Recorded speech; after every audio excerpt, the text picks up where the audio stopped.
I'd written a couple of articles called Black People Do Knit, and A Colourful Debate, which were discussing the issues of diversity and inclusion, and touched a little bit on racism in the fibre community.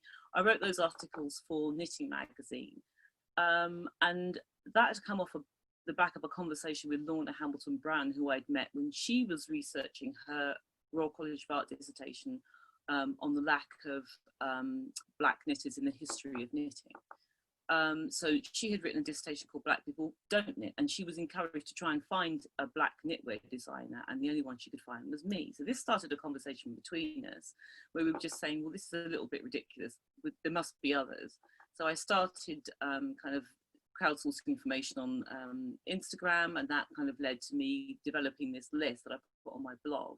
And then that then led to BIPOC in Fibre, because what I found, having posted the original list, was that it wasn't just Black knitters or dyers or other Black people working in fibre that were underrepresented. It was much more broad than that. It was, you know, Indigenous people, and people describe themselves as people of colour. So anybody who was non-white were, you know, broadly underrepresented. So I just thought, well, there's got to be something in this, and surely, you know, if we had a database, this would be a great idea, because it would make the fibre community more diverse and inclusive.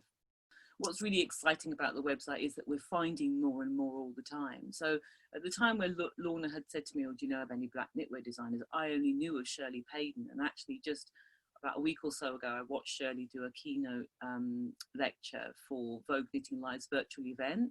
And when you look at the body of her work and the standard of her work, it is just amazing. You just think, this woman's been designing for over, what, 20, 30 years? Why don't we know? Why do so few people know what her work is like and know that she is the originator of that work? So I'm always discovering new people. Always. And, you know, Instagram's a constant source of people, and they're not just designers, they're, you know, people who spin fibre, people who produce fibre, people who dye, who make, you know, tools, they make little notions, they make project bags, they're bloggers. It's, you know, it's fascinating, really exciting. Doing the work on the website, I think, is probably some of the most important work I've ever done. I think it's overdue. I think the fibre community is really benefiting from it, and you know, there's still a long way to go. There's still so many more people that we've got to get onto it. And I'm sorry if you've given us your name and we haven't got to you yet. We'll get to you, but we also want to do it right. You know, it needs to be done in a certain way. It's not enough. I mean, that first list that I put up was, you know, a very naive attempt at doing something positive, and it was positive. But I think now we're just kind of now we've raised our game with the website. It needs to be done, you know, in a proper and professional way. I'm not trying to make a political statement. I just think it's something that is really valuable, but valuable to all of the fibre community. So it's not because somebody initially had said to me, oh, is it just for BIPOC? Like, no, the people who are, you know, included in that directory of BIPOC, that anyone can go to that website and use it. I want anyone and everyone to go to that website and use it. That's what it's there for. It's not exclusive. It's, you know, it's for everyone. And I think that that kind of inclusion is for the benefit of the fibre community. Absolutely.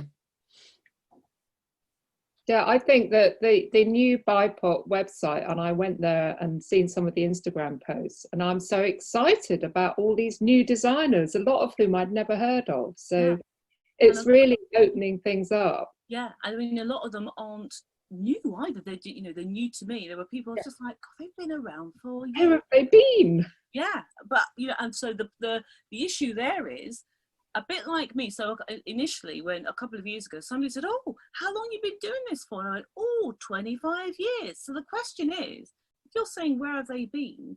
Whose fault is it that they haven't been seen before? Because you kind of, you know, we know that there have been plenty of knitting magazines about, or knitting publications or yarn publications. So why haven't we seen them? And I don't expect people to wave a flag going, oh, by the way, I'm a BIPOC designer, because that's not how I describe myself. I'm a knitwear designer or a textile designer. But I think If somebody asked me how I would describe BIPOC in 5, I'd say it was a database or a website for anyone that wants to be intentionally inclusive about what they use or what they do when they're crafting. So if they want to just broaden their crafting horizons, then it's the website for them. And that could be anybody.